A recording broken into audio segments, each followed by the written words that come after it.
जागो और जगाओ ग्राहक जागो और जगाओ।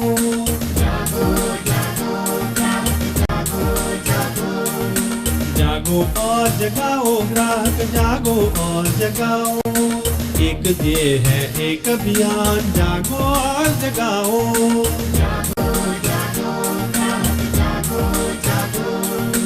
अधिकारों व कर्तव्यों का तुम लो पूरा ज्ञान। सही गलत की रखो समझ अब बोलो अपनी जुबान।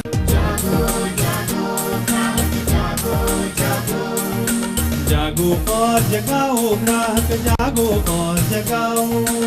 एक ध्येय है एक अभियान जागो और जगाओ।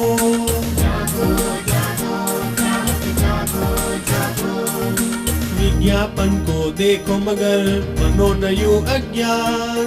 तोल माप पर रखो नजर बना अपनी बुलंद पहचान।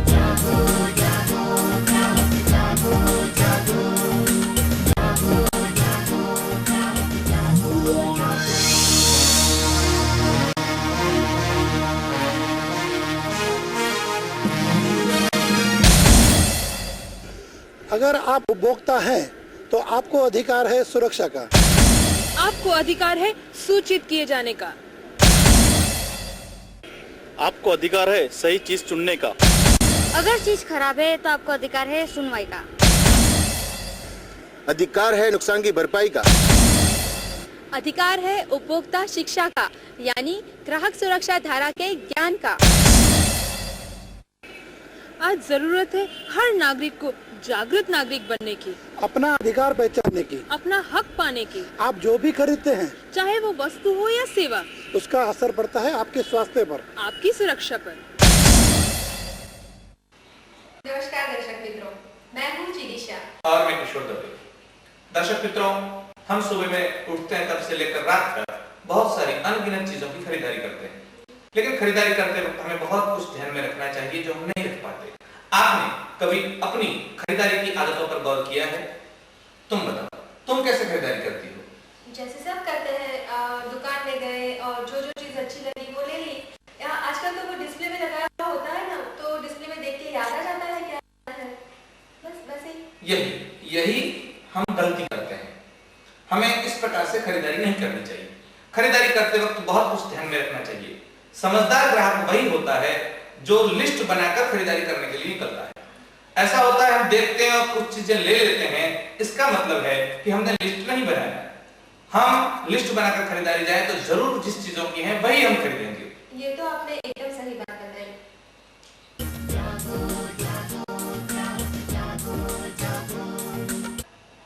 और भी बहुत सारी बातें हैं जो खरीदारी करते वक्त हमें ध्यान में रखनी चाहिए। समझदार ग्राहक के कौन से लक्षण है वो भी हम आपको बताएंगे, लेकिन ये सारी बातें बताने से पहले मैं आपको सोनिया रानी से मिलवाना चाहूंगा। हमारे सोनिया रानी है तो बहुत छोटी, लेकिन वो अपने आप को बड़ों से कम नहीं समझती। स्कूल में छुट्टी हो गई है, सारे बच्चे बाहर आ रहे हैं और उन्हीं में हमारी सोनिया भी है। छठी कक्षा की होनहार छात्रा है तो बच्ची, लेकिन अपनी गिनती बड़ों में रखना पसंद करती है। तभी तो देखिए ना कितनी तत्परता से मार्केट से सामान भी ले आती है। अंकल, हाँ बिटिया, 1 लीटर रिफाइंड देना और 2 किलो दाल और वो नया वाला टूथपेस्ट। अभी लो अपना टूथपेस्ट और रिफाइंड का पैकेट। ये कौन सा है? मम्मी तो ये नहीं ले जाती। अरे बिटिया ये नया है और सस्ता भी। विष्णु 2 किलो दाल देना बिटिया को।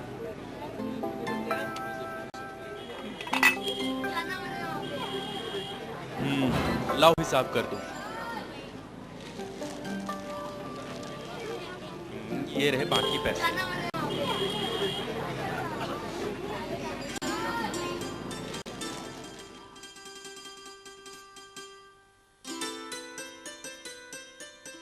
लो माँ, सारा सामान ले आई।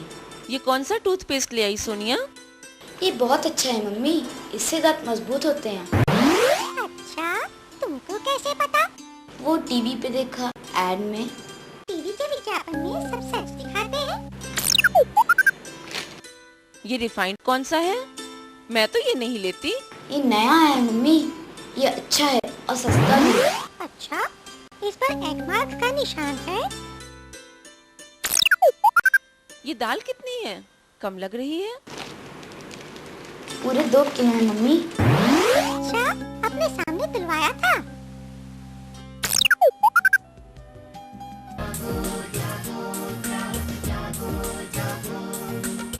सोनिया तो छोटी है, लेकिन आपको नहीं लगता कि हम भी अक्सर ऐसी ही गलतियां कर बैठते हैं? लेकिन सोनिया ने गलती की कहाँ? अरे सबसे पहले तो उसने एडवर्टाइज में जो टूथपेस्ट दिखाया था वही मांगा। रिफाइन भी दुकानदार ने जो कहा कि अच्छा है वही उसने ले लिया। दाल भी अपनी नजरों के सामने नहीं तुलवाई, दुकानदार ने जो कुछ हिसाब लगाया उतने ही पैसे उसने दे दिया। तो सोनिया रानी ने जो जो गलतियां की वो सारी दुकानदार के ऊपर भरोसा करके की। आपको लगता है कि आज के युग में दुकानदार इतने ईमानदार बन गए हैं? हाँ, अब मेरी समझ में बात आ रही है। दोस्तों, हम भी जल्दबाजी में कभी ऐसी ही गलती कर बैठते हैं। बड़े हुए तो क्या हो गया, जल्दबाजी तो हम भी करते हैं और दुकानदार को ठगने का मौका दे देते हैं। देखा दर्शक मित्रों, सोनिया खरीदी करने गई, क्या किया उसने? न उसने भाव पूछा, न उसने सही वजन दिया हुआ देखा। यह केवल सोनिया करती ऐसा नहीं है, आप और हम भी करते हैं। न लिस्ट बनाकर खरीदी करने जाते हैं।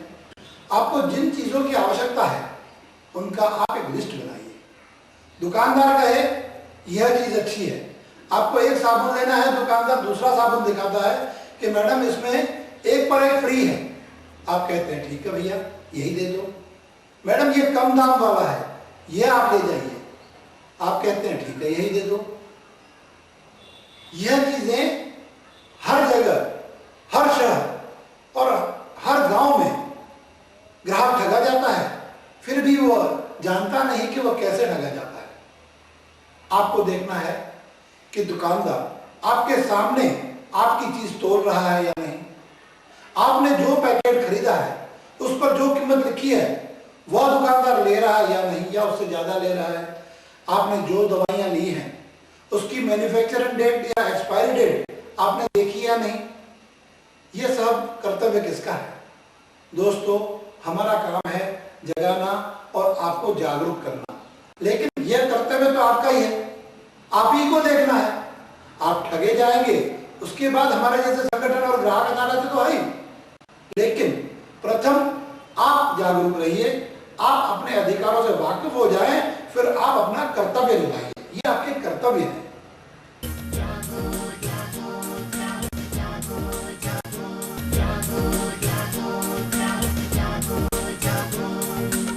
इतनी सारी बातें जानने के बाद आइए देखते हैं हमारी सोनिया रानी कैसे समझदार बन गई है। अंकल, टूथपेस्ट देना, वही डॉक्टर वाला जो मम्मी ले जाती हैं। ये लो बिटिया टूथपेस्ट, और रिफाइंड भी। ये रहा रिफाइंड। ये कौन सा है? ये नया है बिटिया, बढ़िया है और सस्ता भी। सस्ता होने से क्या होता है अंकल? क्या इस पे एग मार्क का निशान है? Egg mark? विष्णु, बिटिया को एग मार्क वाला रिफाइंड देना। बड़ी होशियार हो गई हमारी सोनिया बिटिया। और 2 किलो दाल भी। ऐसे नहीं, मेरे सामने तौलिए। अच्छा? हाँ, अब जरा मेरे सामने हिसाब लगाकर बताइए कितने पैसे हुए। बड़ी होशियार हो गई बिटिया। सोनिया रानी सच में सयानी।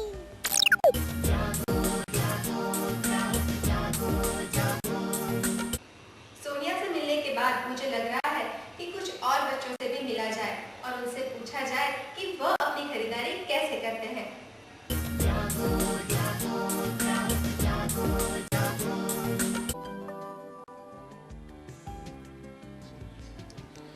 क्वालिटी मार्क तो मैं नहीं चेक करता, हाँ विज्ञापन के चक्कर में ज़रूर खरीद लेता हूँ। हम लोग सामान खरीदते वक्त उसकी सही प्राइस को चेक नहीं करते और दुकानदार के ही बताए गए दाम पर उसे खरीद लेते हैं। रोज रोज घर का खाना खाकर कौन बोर नहीं हो जाता, पर हम जब स्कूल जाते हैं तो हमारे दोस्त कहते हैं कि आज हमने पिज्ज़ा खाया और बर्गर खाया। यह चीज़ देखकर हम लोग को भी मन करता है कि हम भी वह सब चीज़ खाएं। घर जाते हैं तो घर का खाना खाने का किसका मन करता है, पर वही खाना जब हम रेस्टोरेंट में खाएं तो हमें बड़ा मन करता है वो चीज़ खाने का। कभी कभी मन करता है कि टिफ़िन ना ले जाएं और कैंटीन का खाना खाएं। जब हमारी मम्मी टिफ़िन पैक करती है तो हम उनसे पैसे मांगते हैं और कहते हैं कि आज हम कैंटीन में खाएंगे। मेरी सहेलियाँ भी पैसे ला रही है तो मुझे भी पैसे चाहिए, और कैंटीन का खाना खा के तो हमें बड़ा मज़ा आता है। मैं प्रोडक्ट्स के विज्ञापनों को देखकर उन्हें खरीदता हूँ। मुझे घर का खाना ज़्यादा पसंद नहीं आता, मुझे बाहर का खाना ज़्यादा पसंद आता है। जब हम मार्केट कुछ सामान लेने जाते हैं तो हम उसकी क्वालिटी या फिर रेट को नहीं देखते। हमने जो एडवर्टाइजमेंट टीवी के अंदर देखी होती है उसी को देख कर के हम चीज़ ले लेते हैं। हम देखते हैं कि हमारी फ्रेंड्स के पास ये चीज़ है, तो जब हम मार्केट में हमको भी इच्छा होती है कि हम वही चीज़ लें जो हमारी फ्रेंड्स के पास है। घर का खाना तो अच्छा लगता है, लेकिन बाहर का पिज़्ज़ा, बर्गर, चाउमीन वगैरह ज़्यादा अच्छा लगता है। वेफर्स और कोल्ड ड्रिंक की तो बात ही कुछ और है। मैं MRP, batch number, quality mark कुछ नहीं देखता हूँ। मेरे को सिर्फ सामान खरीदने से मतलब है।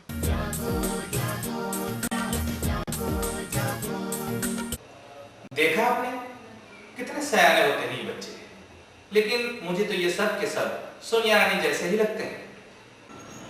ज्यादातर बच्चे विज्ञापन के प्रभाव में आकर ही खरीदारी करते हैं। कहने को तो ये सारी छोटी छोटी बातें हैं, मगर यही आगे चलकर बड़ी मुसीबत ला सकती है, और इसीलिए कंज्यूमर एजुकेशन जरूरी बन जाता है।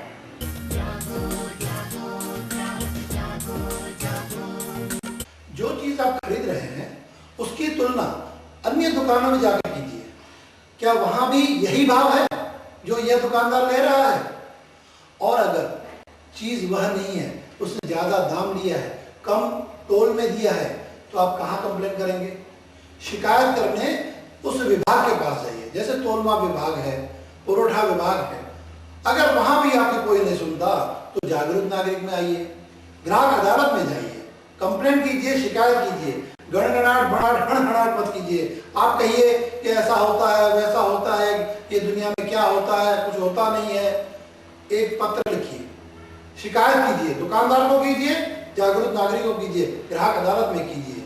अगर चीज वस्तु में आप जो खरीद रहे हैं उसमें क्वालिटी मार्क है या नहीं, वो अवश्य देखिए। FPO, फल, सब्जी और उससे बनी चीजों को FPO मार्क दिया जाता है, जैसा कि चिप्स, जैम, सॉस इत्यादि। एग मार्क, कृषि से जुड़ी चीजों को एग मार्क का निशान दिया जाता है, जैसे कि घी, तेल, अंडा, चावल, मसाले। ISI मार्क, यह मार्क बहुत सारी चीजों को दिया जाता है। कृषि, रासायनिक, रसोई में के सामान, बिजली इत्यादि को ISI मार्क दिया जाता है। Eco mark, eco mark eco friendly तरीके से बनाए गए साबुन, डिटर्जेंट जैसी चीजों को दिया जाता है। पेंट, कागज ऐसी चीजों पर भी इको मार्क देखना चाहिए। सेफ्टी मार्क, आम लोगों की सुरक्षा के लिए यह मार्क इलेक्ट्रॉनिक वस्तुओं को दिया जाता है। वूल मार्क, अच्छी क्वालिटी वाले ऊन को और ऊनी वस्त्रों को और ऊन के सामान को यह वूल मार्क दिया जाता है।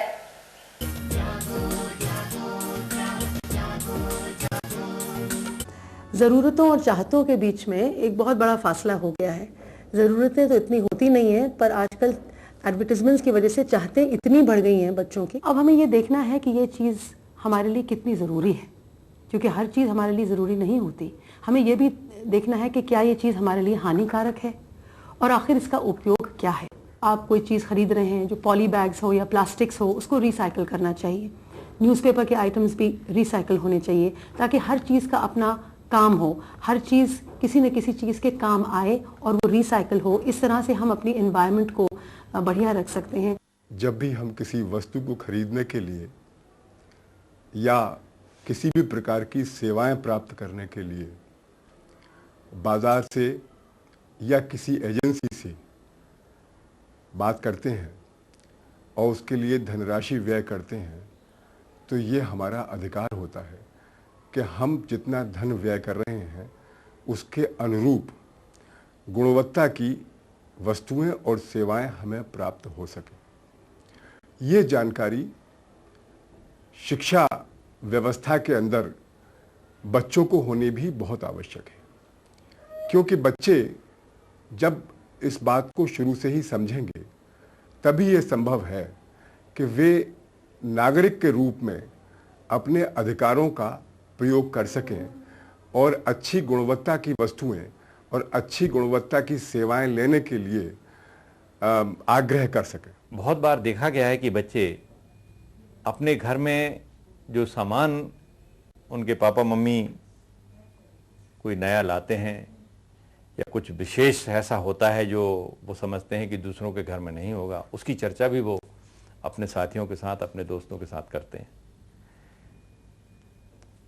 और कहीं ना कहीं ये स्वाभाविक है कि उसका प्रभाव जो बच्चा सुनता है इन सब बातों के, उसके दिमाग पर भी पड़ता है कि शायद इन चीज़ों की आवश्यकता, इन सामान की आवश्यकता मेरे घर में भी है, मुझे भी है, और मैं भी अपने माता पिता से ऐसे सामान की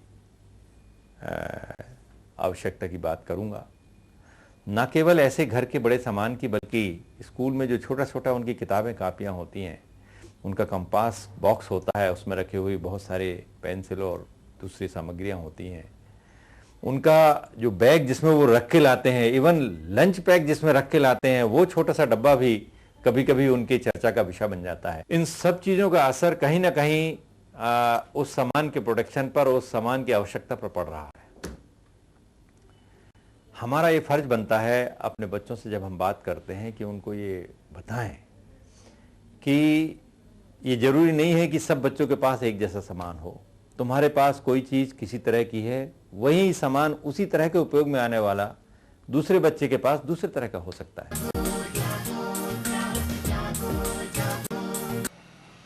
आपको पता है दोस्तों कि ग्राहक शिकायत क्यों नहीं करता? उसके कई कारण हैं। पहला कारण यह है कि उसके पास समय नहीं। दूसरा कारण यह है कि उसके पता नहीं कि कहाँ शिकायत करनी है।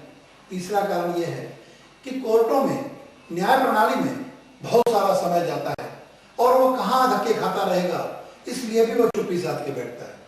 लेकिन ये उपभोक्ता संरक्षण अधिनियम इतना सिंपल है, इतना सादा है कि आप अपने आप भी शिकायत दर्ज कर सकते हैं या जागरूक नागरिक जैसे ग्राहक संगठनों द्वारा अपनी शिकायत दर्ज करवा सकते हैं। आपको क्या करना है? केवल आपसे जो आप बीती है वह आप बीती आपको एक प्लेन पेपर पर लिखकर जागरूक नागरिक संगठन को देनी है। उसके साथ जो भी आपके डॉक्यूमेंट्री प्रूफ है उनकी जेरोक्स कॉपियां देनी है। बाकी काम जागरूक नागरिक वाले करेंगे। आपको कहीं भी जाना नहीं है, आपको ग्राहक अदालतों में जाना नहीं है, एक हलफनामा दाखिल करना है। यह जो जागरूक नागरिक ने लिखा है वह सही है। वह हलफनामे में आपको सौगंधनामा यानी एफिडेविट पर कहना है। उसके बाद आप कोई प्रक्रिया नहीं, आपको कहीं जाना नहीं, ग्राहक अदालतों में धक्के खाना नहीं। इन बातों से आप अनजान हैं, इसलिए आप सहम कर चुप बैठ लेते हैं। कौन जाएगा? नसीब पर भरोसा रख के बैठते हैं, हमारे नसीब में ऐसा होगा। यह नसीब नहीं, यह आपकी कायरता है। आप जागरूक नागरिक हैं तो कायर मत बनिए।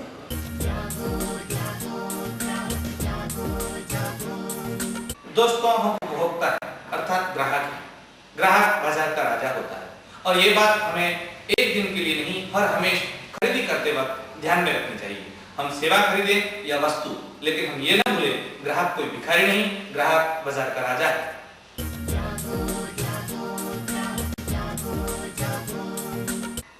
खरीदे गए सामान का बिल लेना हमें कभी नहीं भूलना चाहिए, क्योंकि यही बिल आगे चलकर हमें काम आ सकता है। अगर वस्तु या सेवा में कोई कमी निकले तो हम ग्राहक अदालत में शिकायत दाखिल कर सकते हैं और इस वक्त यह बिल हमें बड़े ही काम आ सकते हैं। ग्राहक मित्रों, अगर आप किसी सेवा या वस्तु से असंतुष्ट हैं, आपकी सेवा में त्रुटि है और आपके पास बिल है, आप ये सब लेकर अपनी फरियाद दर्ज करवाने हमारे पास अर्थात जागरूक नागरिक ग्राहक संस्था के पास भी आ सकते हैं।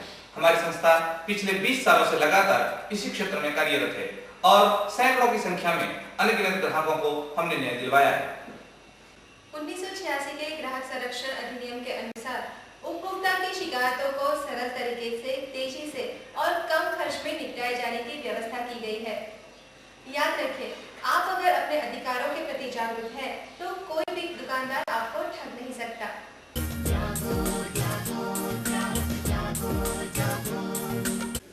ग्राहक लोगों को अलग अलग प्रकार के जो अधिकार हैं, जो उनका कर्तव्य है, और इसके बारे में ग्राहक सुरक्षा के संबंधित जो कुछ मामले हमारे दिन प्रतिदिन सम्मुखीन हम लोग होते हैं, इसके बारे में इसके जरिए से घर घर और हर एक व्यक्ति दीठ हम लोग पहुंचना चाहते हैं।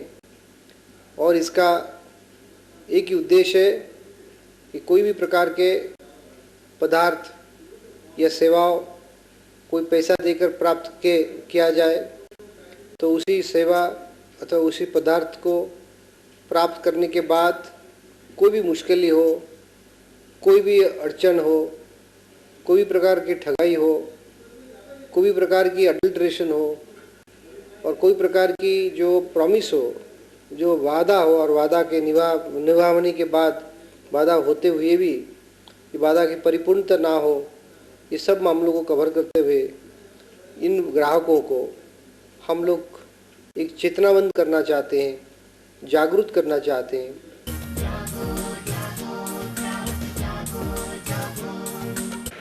That consumers are entitled to have protection against aggressive marketing, protection against exploitation by the businessmen, against also government and semi-government institutions in deficiency in their services. The Act itself provides, rather that should be the motto at the national level. The objects and purpose should be the motto all the time being.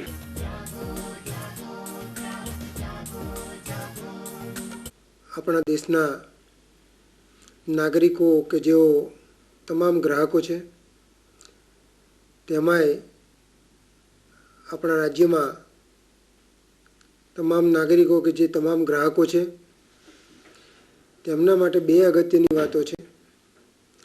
1985માં સંયુક્ત રાષ્ટ્રના ઠરાવના પરિણામે 1986માં આપણા દેશમાં ગ્રાહક સુરક્ષા ધારો અમલમાં આવ્યો। પણ અગત્યની વાત એટલા માટે છે કે તે ધારામાં જે ગ્રાહક મંડળોની રચના કરવાનું લખ્યું છે, જે ગ્રાહક મંડળોની જોગવાઈ કરવાનું લખ્યું છે, તે ખરેખર જો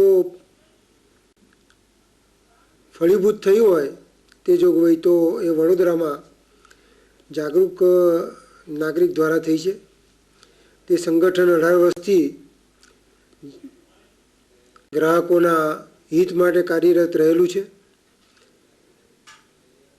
વર્ષો વર્ષ પ્રગતિ સાધતા સાધતા તેણે 2004ની સાલમાં જેએન ટીવી નામનો આખી ચેનલ શરૂ કરી છે। આ ઉપરાંત જાગૃત નાગરિકે એના પોતાના નામથી ગ્રાહકો માટે જે મેગેઝિન શરૂ કર્યું છે તેનાથી ગ્રાહકોને જાણકારી મળે તેવો જે સુરક્ષા ધારામાં જે ઉદ્દેશ છે તે પાર પાડવાનું કામ પણ તે સારી રીતે કરે છે। તે રીતે જાગૃત નાગરિકને અને તેના હોદ્દેદાર શ્રી મુરજાણી અને તેના બીજા કાર્યકરોને ખરેખર અભિનંદન ઘટે છે। આપણા દેશમાં ગ્રાહક સુરક્ષા ધારો ભલે 86માં આવ્યો હોય પણ ગ્રાહક માટેના હિતનો અભિગમ તો પ્રાચીન કાળથી રહેલો છે।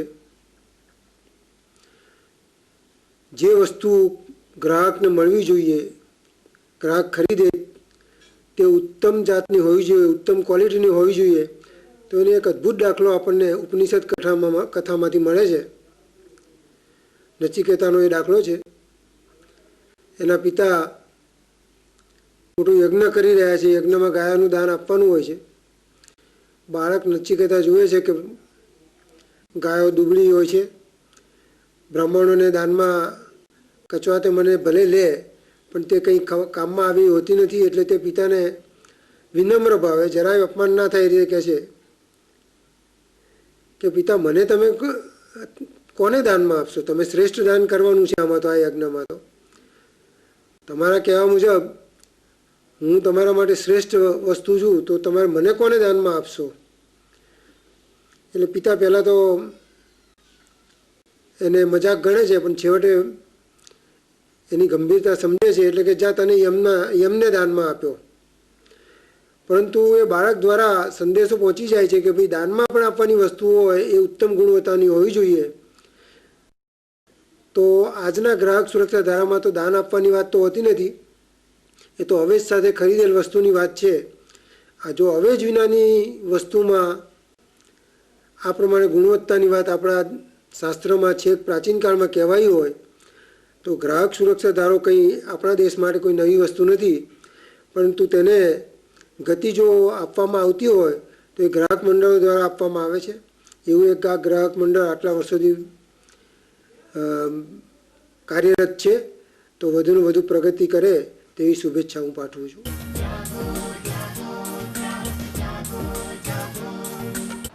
ગ્રાહકનું હિત સર્વોપરી. દેશની પ્રત્યેક વ્યક્તિ ક્યાંય ને ક્યાંય ગ્રાહક છે. હવે આટલા વિશાળ લોકોનું જો હિત જાળવવું હોય, એને ન્યાય મળે અને રક્ષા મળે, આ સરકારની પ્રાથમિકતા. એમાં પણ જે અહીંયા કહેવાયું એમ મહેસૂલ વિભાગનો હવાલો, કદાચ આ ફિલ્ડની જાણકારી જેની પાસે હશે, હું જ્યાં જઉં છું ત્યાં કહું છું કે મહેસૂલ વિભાગ કરતાં પણ વધારે વિશેષ મને જો કોઈ વસ્તુમાં કામ કરવાનો આનંદ આવતો હોય તો આ ગ્રાહક સુરક્ષા ફિલ્ડની અંદર કામ કરવાનો આનંદ આવે છે. પરીખ સાહેબના નેતૃત્વમાં ગ્રાહકના હિતોની રક્ષા માટે અમારો સિવિલ સપ્લાય વિભાગ બે ભાગમાં, એક તો ગ્રાહક હું છેતરાઈશ નહીં, અમારું વિભાગ પહેલું કામ એ કરે છે અવેરનેસ ગ્રાહકોને, ક્યાં ક્યાં તમે છેતરાઓ છો એની અવેરનેસ સમગ્ર ગુજરાતની અંદર પ્રદર્શન દ્વારા, સ્કૂલના બાળકો દ્વારા, જેમ અહીંયા કીધું ગુજરાતની અંદર પુરુષોત્તમભાઈ મુરજાની એક ચેનલના માધ્યમ દ્વારા કે અવેરનેસ ગ્રાહકોને અમે ક્યાં ક્યાં છેતરાઈ શકીએ છીએ. શ્રી નંદાએ ચીટિંગ શબ્દ વાપર્યો. હવે આપણું સમાજની રચના ક્યાંય ને ક્યાંય સ્વાર્થ ભરેલી, કંઈક ને કંઈક વ્યવસાયમાંથી કંઈક શોર્ટકટથી વધારે મેળવી લેવું, એવી જે માનસિકતા જે આપણામાં જોવા મળે છે ક્યાંક ને ક્યાંક, આમાં ક્યાં ક્યાં આવા લોકો ગ્રાહકોને છેતરી શકે એમની awareness weights and measure department civil સપ્લાયના અંદરમાં. ગુજરાતીમાં પરીખ સાહેબ મને જ્યારે આ ખાતાનો હવાલો સંભાળ્યો ત્યારે તોલ માપ અમારા અધિકારી કહેતા હતા. મને થયું કે આ તોલમાપ ગુજરાતીમાં શબ્દ બહુ જ, જેને પણ આ મૂક્યો હશે અમલમાં એને હું અભિનંદન આપું છું. એટલું અગત્યનું આ ગુજરાતી એમને કર્યું છે. એમાં તોલ, બાળકનો જન્મ થાય ત્યારે પહેલો પ્રશ્ન કોઈ હોય તો બાળક કેટલા વજનનું છે. આ પૃથ્વી ઉપર આવે ત્યારે પહેલી જ વાત આ કેટલા વજનનું છે. હવે ઓછા વજનનું હોય તો ચિંતા ચાલુ થઈ જાય. આટલી અગત્ય તોલની છે. મોટું થાય પછી તો આટલી અગત્ય. બીજું મને કીધું માપ. એટલે પરીખ સાહેબના અંડરમાં જે કામગીરી થઈ રહી છે એ એવા સંકેતો મોકલે છે, ભાઈ માપમાં રોજો નહીં તો હું બેઠો છું, માપમાં રોજો નહીં તો હું બેઠો છું. વેટ્સ એન્ડ મેજર એક વિભાગ અમારો ક્યાં ક્યાં છેતરાઈ શકે એટલી બધી જગ્યાએ કદાચ આપણને પણ ખ્યાલ નહીં હોય કે ક્યાં ક્યાં લોકો છેતરી શકે છે. એમાં ખાસ કરીને આપણા શરીરને નુકસાન થાય એવી બાબતોમાં પણ, દવાઓથી બાબતમાં, ઘણી બધી બાબતમાં, ઘણી વાર પેપરની અંદર ભેળસેળની જે વાતો અંદર, માપની અંદર, ક્વોલિટી, ક્વોન્ટિટી અને રેટ્સ ત્રણેયની અંદર આવા નબળી માનસિકતા વાળા લોકો વધારે કંઈક મેળવી લેવાના શોર્ટકટના જે પ્રયત્નો કરે છે. આમાં રાજ્ય સરકાર, કેન્દ્ર સરકાર, ક્યાંય ને ક્યાંય આપણે પ્રત્યેક વ્યક્તિ ગ્રાહક છે. કોઈક તેલનો ધંધો કરતો હશે, તેલમાં થોડી મિલાવટ કરી દેતો હશે, પણ એને મકાન લેવા જવાનું છે કન્સ્ટ્રક્શન વાળા પાસે, એમાં પણ જો સિમેન્ટ કે સ્ટીલ જો ઓછું વાપર્યું તો એ પણ ત્યાં છેતરાવાનો છે. આટલું બહોળું હિત જ્યારે ગ્રાહકોનું હોય ત્યારે હું છેતરાઈશ નહીં, એ રાજ્ય સરકારનો પ્રાથમિક વિષય. અને એના પછી ક્યાંય ને ક્યાંય જાણે અજાણે આવા લોકો જ્યારે સમાજમાં હોય ત્યારે કેન્દ્ર સરકારે અને રાજ્ય સરકારે ગ્રાહકના હિત માટે, ગ્રાહકના રક્ષણ માટે, એમને થતું નુકસાન અને વળતર માટે કેટલું બધું આયોજન કર્યું છે. કદાચ આ વાત હજુ લોકો સુધી આપણે પહોંચાડી શક્યા નથી. પહેલામાં પહેલી મારી દ્રષ્ટિએ પ્રાથમિકતા સરકાર દ્વારા અથવા મંડળો દ્વારા અથવા ફોરમની કાર્યવાહી દ્વારા, કમિશનની કાર્યવાહી દ્વારા સ્ટેટની લોકો સુધી વધુમાં વધુ આ વાત પહોંચે.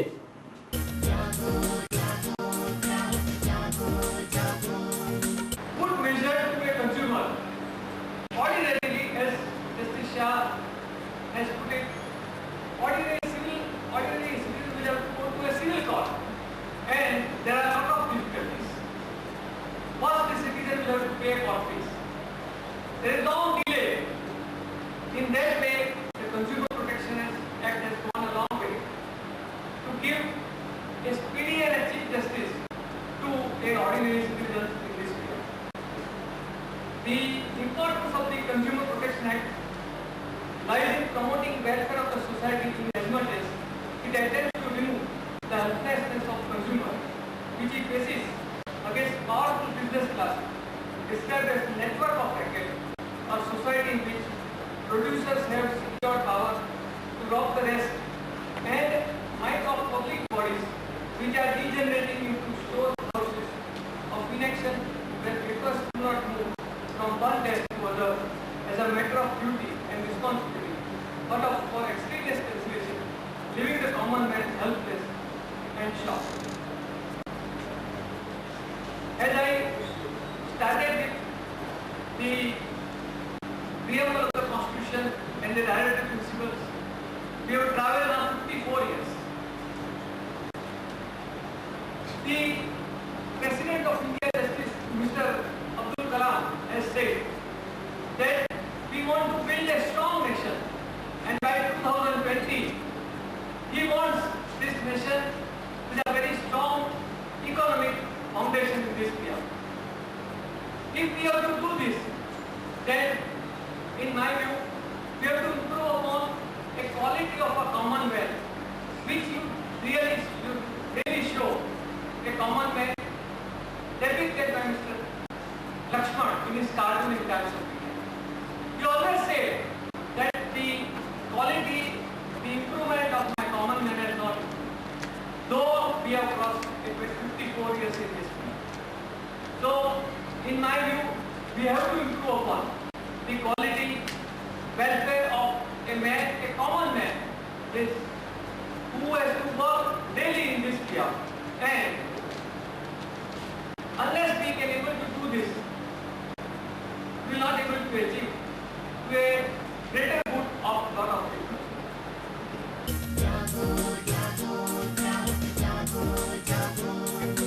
બધી વ્યક્તિઓનો સહકાર હોય તો આ બાબતમાં ઝડપથી કામ થાય. એટલે પહેલું તો જે ગ્રાહક મંડળો જે છે, આ મિસ્ટર મુરજાણી છે, ઈશ્વરભાઈ છે, એવા ઘણા મંડળો ગુજરાતમાં અને આપણા ગુજરાતમાં ગ્રાહક પ્રવૃત્તિઓ 91થી ચાલુ થઈ છે, એ વાત સંપૂર્ણ રીતે સાચી છે. અને એના કારણે જ આપણો નંબર ભારતભરમાં બીજો નંબર તરીકેનું રાજ્ય આપણું છે. આપણી આગળ આંધ્રપ્રદેશ છે, હું ન ભૂલતો હતો. કારણ કે ત્યાં આંધ્રપ્રદેશની વાત હું તમને પાછળથી કરું છું, પણ ગ્રાહક મંડળોનો ફાળો, વકીલોનો ફાળો, બહારના અમારે ત્યાં જે બાર છે, ફોરમનું જે બાર છે, એના વકીલોના મંડળનો ફાળો પણ અમારી સમક્ષ એટલો બધો છે કે એના કારણે અમે જે ઝડપથી કામ કરી રહ્યા છીએ એમાં એ લોકોનો ફાળો પણ ભૂલી શકાય એમ નથી. બીજો પાયો જે છે ગ્રાહક ફોરમો અને ગ્રાહક તકરાર નિવારણ કમિશન. ગ્રાહક ફોરમોમાં પણ જે પ્રેસિડેન્ટ હાલમાં કામ કરી રહ્યા છે, બરોડામાં તો કામ સારું થાય જ છે, પણ સાથે સાથે ગોધરાના પ્રેસિડેન્ટ પણ હાજર છે. ગોધરામાં પણ ઘણું સારું કામ થાય છે. એવી રીતે કમિશનમાં, એટલે જ્યાં સુધી જે તે ફોરમના કમિશન અને મેમ્બર બંને સાથે કામ ના કરે તો આ કામ બરાબર થઈ શકે નહીં. હું જ્યારે આ કમિશનમાં મેમ્બર તરીકે આવ્યો ત્યારે મને એવું હતું કે આ કમિશન 2 કલાક કામ કરશે, એટલે બાકીના ટાઈમમાં હું બરાબર મારો બીજી જગ્યાએ મારો સમય ફાળવીશ. પણ પરીખ સાહેબે આવી અને સ્કૂલમાં બાળ મંદિરમાં છોકરાઓને ભણાવે, જે કડકાઈથી નિયમો પાળવાના હોય એવા નિયમો મારી ઉપર લાગુ પાડવામાં આવ્યા. એટલે ઘણી વાર એવું કહેવામાં આવે છે કે મારીને મુસલમાન બનાવ્યા, એના જેવો હું મારીને મુસલમાન થઈ ગયો. એટલે મારે 11 થી 5 કોઈ પણ પસંદગી વગર, અમદાવાદમાં હુલ્લડો થયા, આટલા વરસાદ પડ્યા, અમારું કમિશન એક પણ દિવસ બંધ રહ્યું નથી. એટલે 11 થી 5 અત્યારે અમારું કમિશન જે રીતે કામ કરે છે એ કામ કદાચ આખા ભારતમાં ક્યાંય નહીં થતું હોય એવું કામ થાય છે. અને આ વાત હું નથી કરતો, આપણા નેશનલ કમિશનના પ્રેસિડેન્ટ MB શાહ સાહેબે આ વાત કહેલી છે કે એમના મત મુજબ પણ ગુજરાતનું કમિશન છે એક સારામાં સારું કમિશન તરીકે કામ કરી રહ્યું છે.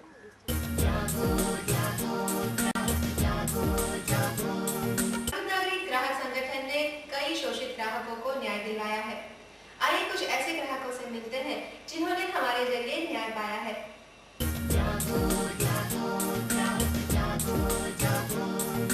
કૌશિક ચંદુલાલ શાહ. મેં મારા મમ્મીના એકાઉન્ટમાંથી શારદાબેન ચંદુલાલ શાહના નામે ડાબરના 40 શેર વેચ્યા હતા. 20 એવા 2 વખત. કોને વેચ્યા? Integrated enterprises India limited.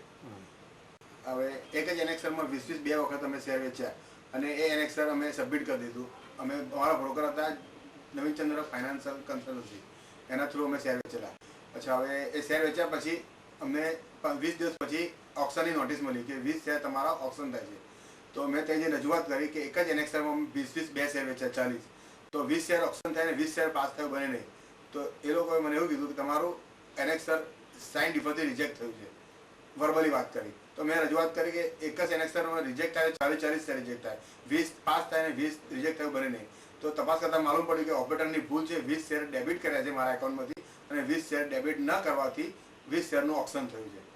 તો આ બધી વાતમાં મારે 1-1.5 મહિના જેવું ધક્કા થયા અને પછી જાગૃત નાગરિકમાં મોરજાણી સાહેબને મળ્યો અને મેં રજૂઆત કરી કે મારો આવો કેસ છે અને ચોખ્ખો દીવા જેવો કેસ છે મારો અને ખોટી રીતે મને હેરાનગતિ કરે છે. સાહેબે મને કીધું કે તને પૂરેપૂરા પૈસા પાછા પાઈશું, તારે કેસ દાખલ કરવો પડશે.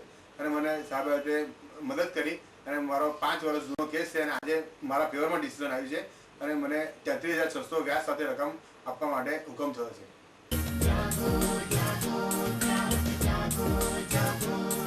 મારું નામ નટવરભાઈ જી મિસ્ત્રી. હું D city park society Manjarpur ખાતે રહું છું. મેં 1999 medical policy new India insurance કંપનીમાં લીધેલી અને 2000માં રિન્યૂ કરાવવાની હતી. જ્યાં રિન્યૂ કરાવી તો પોલિસી મને રિન્યૂ કરી આપી. જ્યારે ઓગસ્ટ મહિનામાં 2000 મેં આંખનું મોટા ઓપરેશન કરેલું અને એનું બિલ 14,100 પર ટુ સમથિંગ એ મેડિકલમાં દાખલ કર્યું. તે લોકોએ મને 100 દિવસનો ગેપ ગણીને બિલ પાછું મોકલ્યું કે 100 દિવસની અંદર તમારા મોટી હોઈ શકે કે એ પ્રમાણે. પછી મેં 2 વખત પત્રવ્યવહાર કર્યો, મને કોઈ લોકોએ જવાબ આપ્યો નહીં. પણ ના શું કે મારે જાગૃત નાગરિકમાં મુજાઈ સાહેબને સંપર્ક સાંધ્યો, એમને વિગત આખી સંભળાવી અને મેં કેસ દાખલ કર્યો. મારા કેસનું જજમેન્ટ આવી ગયું છે, પછી સુધીમાં નાના મળ્યા નથી. હવે દરખાસ્ત મુજાઈ સાહેબને કીધું કે દરખાસ્ત કરવી પડશે, દરખાસ્ત કરી છે. ટૂંક સમય તમારે નાના મળી જશે એવી આશા રાખું છું અને જાગૃત નાગરિક અને સંસ્થા અને મુજાઈ સાહેબનો આભાર વ્યક્ત કરું છું. I am major G C Bhatia, retired. Akashvani के पीछे में रहता हूँ. यहाँ आया तो दिसंबर 2000 में मेरे कार का एक्सीडेंट हो गया, जो कि न्यू इंडिया इंश्योरेंस कंपनी से मेरी कार इंश्योर थी. रिपोर्ट किया, उसके बाद करस्पॉन्डेंस 2 साल तक मेरी न्यू इंडिया इंश्योरेंस कंपनी के साथ चलती रही एंड अल्टीमेटली उन्होंने मेरा केस रिजेक्ट कर दिया कि जब आप कार ड्राइव कर रहे थे उस वक्त ये कार और किसी के नाम की थी. क्योंकि कार का इंश्योरेंस होता है इसलिए क्लेम भी कार के अगेंस्ट में किया जाता है, आदमी के अगेंस्ट में नहीं किया जाता. इसलिए मैंने सोचा कि नहीं, मैं इस केस को अपने हाथ लड़ूंगा. फिर मुझे किसी ने जागृत नागरिक के बारे में बताया, जन आई केम हियर और मैं अपना पूरा डिटेल यहाँ पर फाइल किया।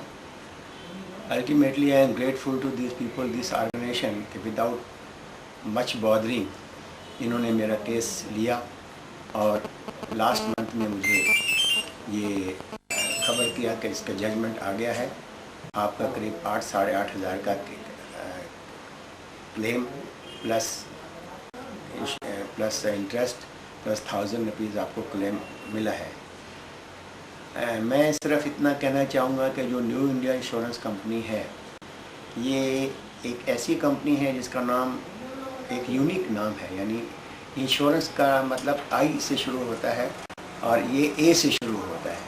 इसका मतलब ये कंपनी सिर्फ सबको इंश्योरेंस ही करती है, मैं ये करूँगा, मैं एक पैसा लेते वक्त, क्लेम लेते वक्त, क्लेम इंश्योरेंस लेते वक्त 1 मिनट में आपको इंश्योरेंस दे देगी और क्लेम देते वक्त आपको सिर्फ इंश्योरेंस ही करती रहेगी कि ऐसा आपको क्लेम पास होगा एंड अल्टीमेटली किसी न किसी बहाने से रिजेक्ट कर देती है।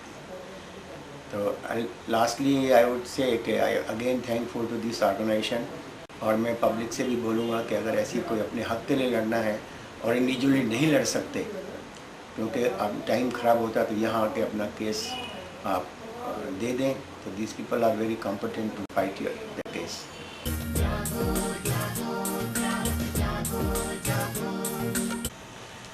एक्चुअली કાર્વી કન્સલ્ટન્સીમાં મારું અને મારા વાઈફનું જોઈન્ટ એકાઉન્ટ ડીમેટ એકાઉન્ટ ખોલાવેલું હતું। તે વખતે બેંક વિગત બધી આપવામાં આવેલી હતી, બેંક પર્ટિક્યુલર્સ એકાઉન્ટ નંબર સાથે, પણ ઘણા એક લાખ વર્ષ પછી BSES તરફ કંપની તરફથી અમને લેટર મળ્યો કે અમે ડિવિડન્ડ આ એકાઉન્ટ નંબર મોકલી રહ્યા છે, તો એ વેરીફાઈ કરીને જવાબ આપો।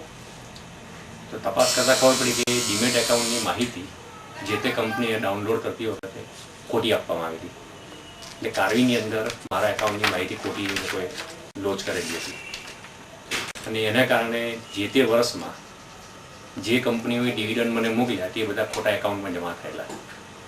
આ બાબતનું મેં કાર્વી કન્સલ્ટન્સીમાં ધ્યાન દોર્યું, લેખિત અરજી આપી, પણ એમના તરફથી કોઈ આગળ એક્શન લેવાયા નહીં।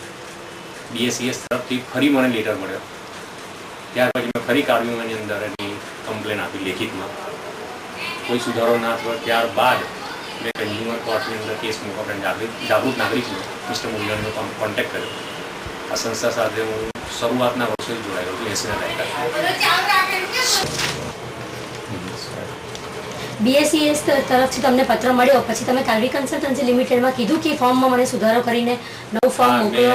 એને માટે રિટર્ન એપ્લિકેશન પણ આપી, રૂબરૂ પણ મળેલો હતો, પરંતુ કાર્વી એના કોઈ પણ જાતના એક્શન લીધા નથી અને ત્યાર પછી ફરી મારે રિટર્ન એપ્લિકેશન આપવી પડી, જેની કોપી કાર્વીની હૈદરાબાદ હેડ ઓફિસમાં પણ મેં મોકલી હતી, ત્યાં પણ કોઈ સુધારો નથી થયો। ત્યાર પછી મેં કન્ઝ્યુમર કોર્ટમાં જવા માટે જાગૃત નાગરિકનો કોન્ટેક્ટ કર્યો હતો। અને શું તમને અહીંથી ન્યાય મળ્યો આ સંસ્થા તરફથી? હા, અને આ સંસ્થા તરફથી હું 80ના દાયકાથી જોડાયેલો છું, એટલે આ સંસ્થાની ભૂતકાળમાં પણ મારા કામો મને અહીંથી ન્યાય મળેલો છે અને એ વિશ્વાસના આધારે જ મેં ફરી આ કેસ આવ્યો। નો ડાઉટ કન્ઝ્યુમર કોર્ટની અંદર ડિલે થયું છે ઇન્ફ્રાસ્ટ્રક્ચરની ખામીને કારણે, એ જુદી બાબત છે, બાકી સંસ્થાએ મને ન્યાય આપવા માટે પૂરો પ્રયત્ન કર્યો અને અપાવેલો છે। એના વળતર પેટે એ લોકોએ મને એનું કોમ્પન્સેશન જે આપવાનું હતું તે પણ આપેલું છે।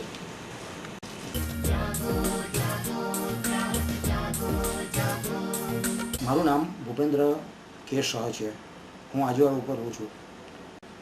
મેં 29 જુલાઈ 98માં વિડીયોકોન ઇન્ટરનેશનલ લિમિટેડ પાસેથી બજુગા ટીવી મની બેક સ્કીમમાં ખરીદ કર્યો હતો, જેની મેચ્યુરિટી ડેટ હતી 29 જુલાઈ 2004।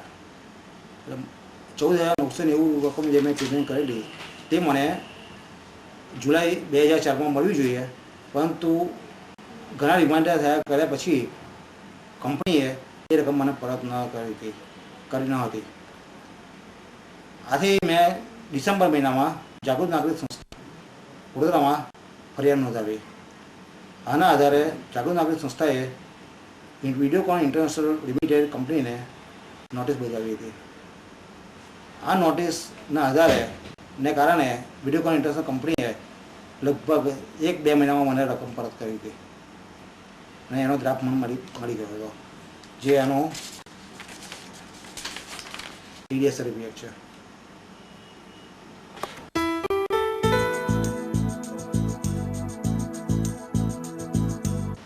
મારી રકમ પરત મળવાથી મારી જાગૃત નાગરિક સંસ્થા તરફની શ્રદ્ધા વધુ બળવત્તર બની છે.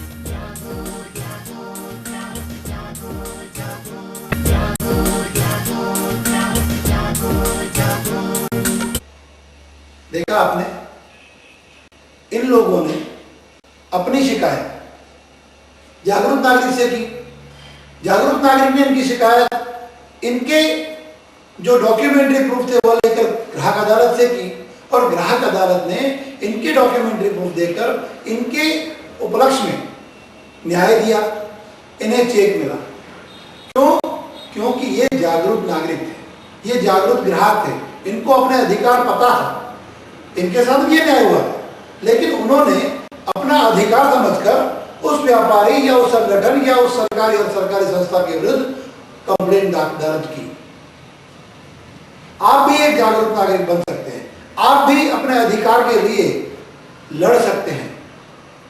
आप अपने अधिकारों का उपयोग करें. आपके साथ जो भी ठगाई हुई है उसके लिए आप ग्राहक अदालत या ग्राहक संगठन जागरूक नागरिक में आइए.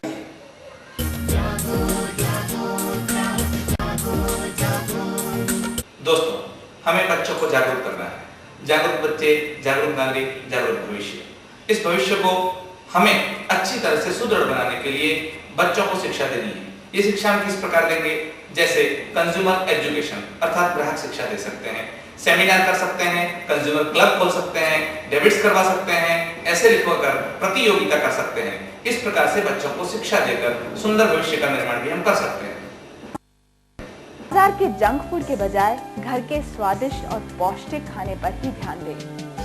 कोशिश करें कि खाने पीने में ऐसी चीजों का इस्तेमाल करें जिनमें मिलावट ना हो, और इस बात का भी ध्यान रखें कि आप ऐसे सामान का इस्तेमाल करें जो पर्यावरण के अनुकूल हो. आप सोच रहे हैं कि आप इन बातों को कैसे समझ पाएंगे? बहुत आसान है, अपने बड़ों की मदद लेकर. आप अपने क्लास में अपने दोस्तों के साथ मिलकर अपने टीचर के नेतृत्व में कंज्यूमर क्लब बनाइए. इस क्लब में आप बहुत सारी बातों पर चर्चा कर सकते हैं, जैसे कि आप क्या क्या खरीदते हैं, यानी उन बातों की, उन सामानों की लिस्ट जो आप आमतौर पर खरीदते हैं. इन सामानों के दाम की सूची बनाइए और उसकी तुलना कीजिए.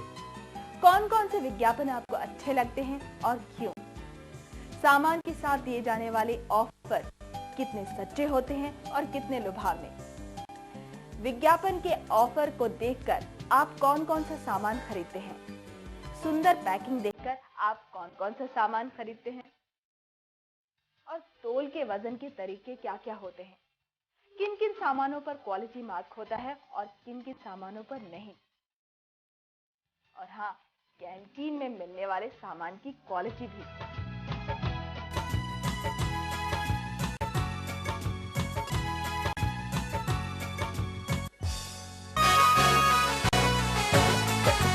खेल कूद के दिन अब बीते, सीखने के हैं दिन आए. खेल कूद के दिन अब बीते, सीखने के हैं दिन आए. होशियारी की बातें सीखे, सजग नागरिक बन जाए. खेल कूद के दिन अब बीते. नन्हे नन्हे दोस्त हमारे, सुनो सुनो कुछ मेरी बात. उपभोक्ता की शक्ति को याद रखो दिन और रात. उपभोक्ता का असली मतलब आज तुम्हें बताएंगे.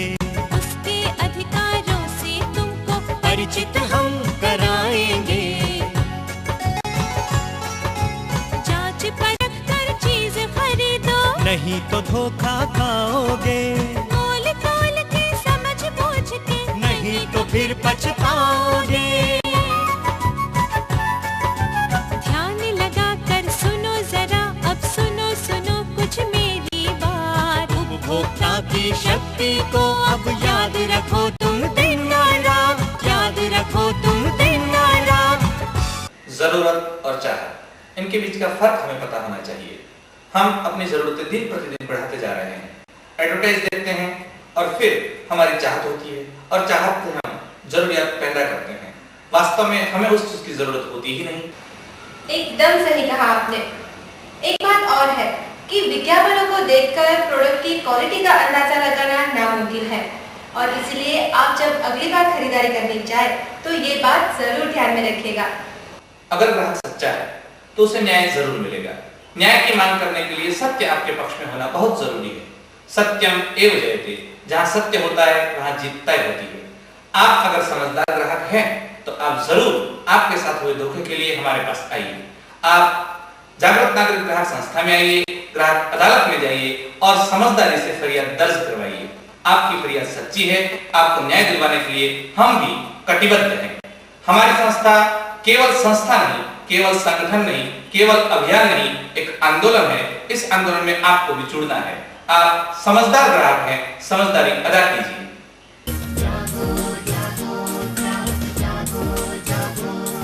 जागो ग्राहक जागो अभियान के अंतर्गत हम आपको बार-बार आपके अधिकार और कर्तव्य याद दिलवा रहे हैं। हमारी हरदम कोशिश है कि आप एक समझदार ग्राहक बने, क्योंकि हर ग्राहक को समझदार यही है समय की पुकार। नमस्कार। नमस्कार।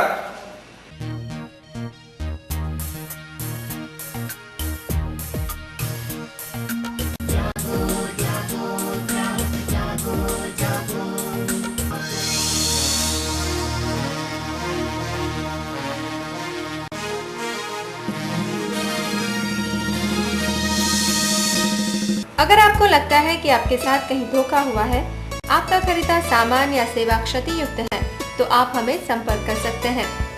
हमारे मुख्य कार्यालय का पता है जागृत नागरिक, अमीन बिल्डिंग, गैंडी गेट, वडोदरा।